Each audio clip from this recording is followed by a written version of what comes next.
Po kushtrim përshëndetje tashme kur ka mbetur edhe me pak se një orë që të mbyllen të gjitha qendrat e votimit, ne jemi larguar pak nga ajo atmosfera zgjedhore. Këtu në komunën e Drenasit kam takuar një personazh shumë interesant, por që jo shumë të pranishëm në media. Bëhet fjalë për fotoreporterin e luftës, zotëri Gazmend Elshanit. Gazmend, faleminderit shumë për kohën. Kënaqësi që të jem me juve bashkë. Po të pyes fillimisht, a ke votuar? Po, kam kryer votimin. Keni desha të pyes çu shepen një ditë tillë, jo këtë punën që keni pasur si reporteri lutë ka qenë gjithmonë në luftë, gjithmonë ka qenë Drenasi në luftë, kohën sa keni punuar, jo tregona pak çu shepen sot një proces kaq të mirë, kaq demokratik, kaq qetë në Drenas. Në të drejtën është kënaqësi e veçantë, kam përmendur edhe dje me miqtë mi, me shokë.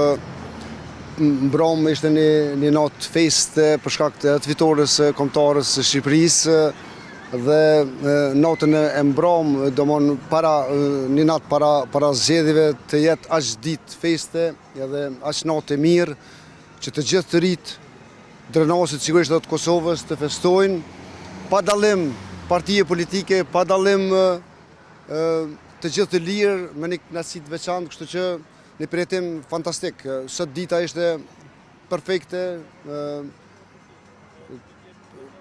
pothuajse ishte ditë feste gjatë gjithë ditës dhe unë personalisht i uroj të gjithë kandidatëve, të gjithë ata që kanë marrë pjesë në këtë garë. Sot shpresoj dhe besoj që demokracia do jep fjalën e saj.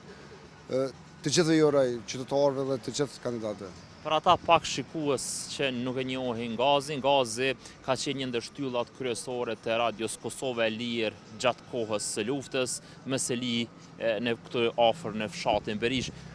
Gaz, tregona fillimisht çysh u kyçe në radion Kosova e Lirë. Po, në kohë lufte, normalisht ne si djemtri të asoj kohë, unë kam pas 22-23 vjeç, edhe shisha zbrasit që ishin në kodër të ushtrisë shqiptare të Kosovës, si një student që erdha nga Prishtina, kisha qef me dhënë një kontribut pak më të madh se sa që mu duke që po e jepja. Edhe në takim me Martin Qunin, thash që ka nevojë për një kamerë, ka nevojë për një aparat, që të regjistrojmë të gjitha ngjarjet që po ndodhin në anën e Drenasit, në zonën ku mbulohen nga brigada 113, 114, zona operative Drenisës në përgjithësi.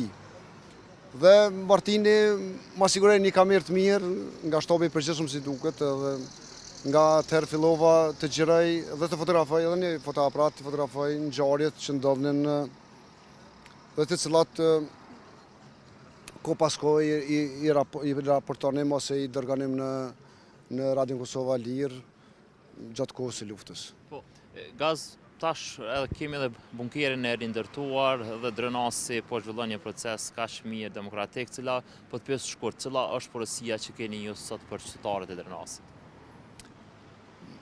Në të drejtën ka shumë të mira që po ndodhin jo vetëm në Drenas, po në gjithë Kosovën. Rinia po punon. Kisha pas dëshirë që rinia të angazhohet sa më shumë të lexoj, të marrë dije drejt për drejt në mënyrë individuale, jo përmes transmetuesve të tjerë, në çfarëdo niveli ose çfarëdo forme, përpas shkollave. Nuk kisha pas qef që rinia të marrë çfarëdo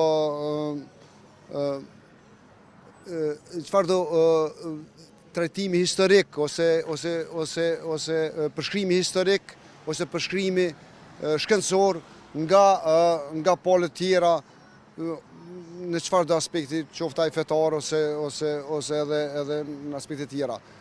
Kanë mundësi përmes televizioneve, po edhe përmes rrjeteve sociale, përmes faqeve në internet, mundësit janë të mëdha për me marrë informata të sakta.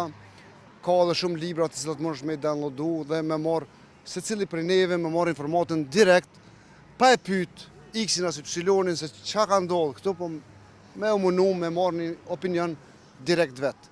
Gaz, për shkak të kohës, Sigurisht do takohemi për ndonjë lidhje direkte më të gjatë se kjo, për shkak kohës kam përsi nga regjia që ta ndërpresim. Jemi edhe afër përfundimit qendra të votimit. Falenderoj shumë për prezencën tonë në të venim. Knaçi, edhe unë uroj të gjithë për këtë feste. Atëherë studio kishim rastin ta bënim një bisedë të shkurtër me zotrin Gazmend Elçani, një fotoreporter i luftës. Shumë nga videot që tani qarkullojnë në YouTube janë të xhiruara, për ata që nuk e dinë janë të xhiruara nga vet Gazmend Elçani. Nëse nuk keni ndonjë pyetje për shkak të minutazhës, unë po e kthej linjën te kjo në studio.